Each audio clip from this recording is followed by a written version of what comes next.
Camarade président Vladimir Poutine, camarade président chef d'État africain, camarade chef de délégation, bonjour. C'est un honneur pour moi ce matin donc de prendre la parole ici et de vous passer donc le salut fraternel du peuple du pays des hommes intègres. C'est aussi le lieu pour moi, avant tout propos, de rendre grâce à Dieu, Dieu Tout-Puissant qui nous a permis de nous réunir ici ce matin en bonne santé pour parler de l'avenir et du bien-être donc de nos peuples. Je m'en vais m'excuser auprès des anciens que je pourrais vexer dans mes propos à venir. Africanité oblige, les droits d'aînesse, je me dois de m'excuser. Camarades, j'ai quelques questions donc de ma génération, mille et une questions qu'on se pose. Mais nous n'avons pas de réponse. Et il se trouve qu'ici, nous pouvons laver donc notre linge sale parce qu'on se sent en famille.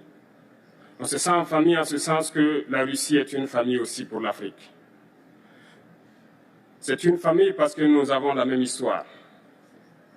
La Russie a consenti d'énormes sacrifices pour libérer le monde du nazisme pendant la Seconde Guerre mondiale.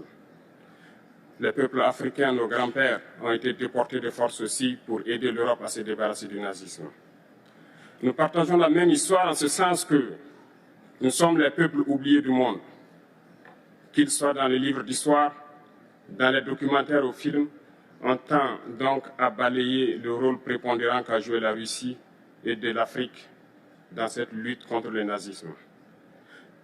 Nous sommes ensemble parce que actuellement nous sommes là pour parler de l'avenir de nos peuples, de ce qui va advenir demain, de ce monde libre auquel nous aspirons, de ce monde sans ingérence dans nos affaires internes. Nous avons les mêmes perspectives et je souhaite que ce sommet soit l'occasion donc de pouvoir tisser de très bonnes relations en vue d'un meilleur avenir de nos peuples.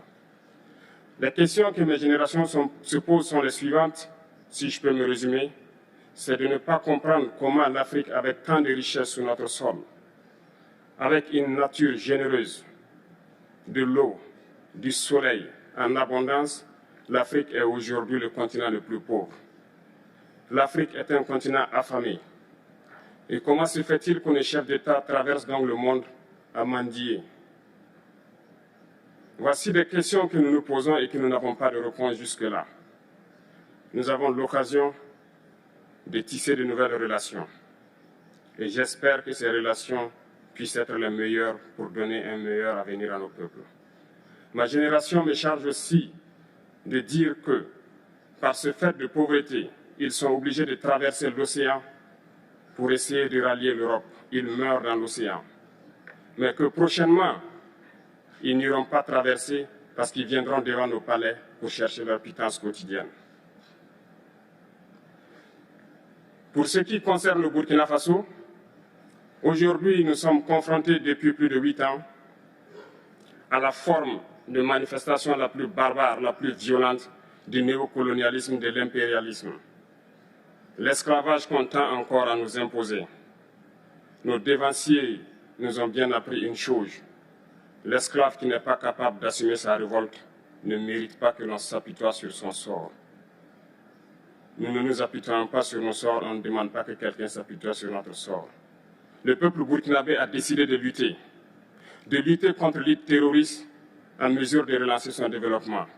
Dans cette lutte, des vaillants peuples, des vaillantes populations se sont engagées à prendre les armes face au terrorisme, ceux que nous avons affectueusement appelés les VDP, des volontaires.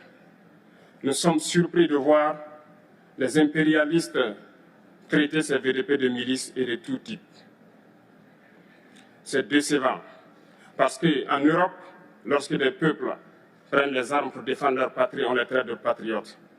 Nos grands-pères ont été déportés pour sauver l'Europe. Ce n'était pas avec leur consentement, contre leur gré. Et bien au retour, on se rappelle bien qu'à Tiaroy, lorsqu'ils ont voulu revendiquer leurs droits élémentaires, ils ont été massacrés. Cela ne fait rien donc. Lorsque nous, peuple, nous décidons de nous défendre, on nous traite de milices. Mais là n'est pas le problème. Ce qui est le problème, c'est de voir des chefs d'État africains qui n'apportent rien à ces peuples qui se battent, mais qui chantent la même chose que les impérialistes en nous traitant de milices, en nous traitant donc d'hommes qui ne respectent pas les droits de l'homme. De quels droits de l'homme parle-t-on? Nous nous offusquons contre cela et c'est honteux. Il faut que nous, chefs d'État africains, nous arrêtons de nous comporter donc en marionnettes qui dansent à chaque fois que les impérialistes tirent sur les ficelles. Hier, le président Vladimir Poutine a annoncé donc l'envoi des céréales en Afrique. Nous sommes bien contents. Nous lui disons merci pour cela. Mais aussi, c'est un message passé à nous, chefs d'État africains, parce qu'au prochain forum, nous ne devrons pas venir ici sans avoir assuré, pour ceux qui ne connaissent pas la guerre, l'autosuffisance alimentaire de nos peuples. Nous devons prendre l'expérience de ceux qui ont pu déjà atteindre cela en Afrique, tisser de bonnes relations ici et tisser de meilleures relations avec la Fédération de Russie pour pouvoir assouvir les besoins de nos populations. Je ne serai pas peut-être long, le temps imparti est très court. Nous sommes obligés de nous arrêter à un moment donné. Mais je voudrais terminer en disant que nous devons donc rendre hommage à nos peuples qui se battent. Gloire à nos peuples, dignité à nos peuples, victoire à nos peuples. La patrie ou la mort, nous vaincrons. Merci, camarades.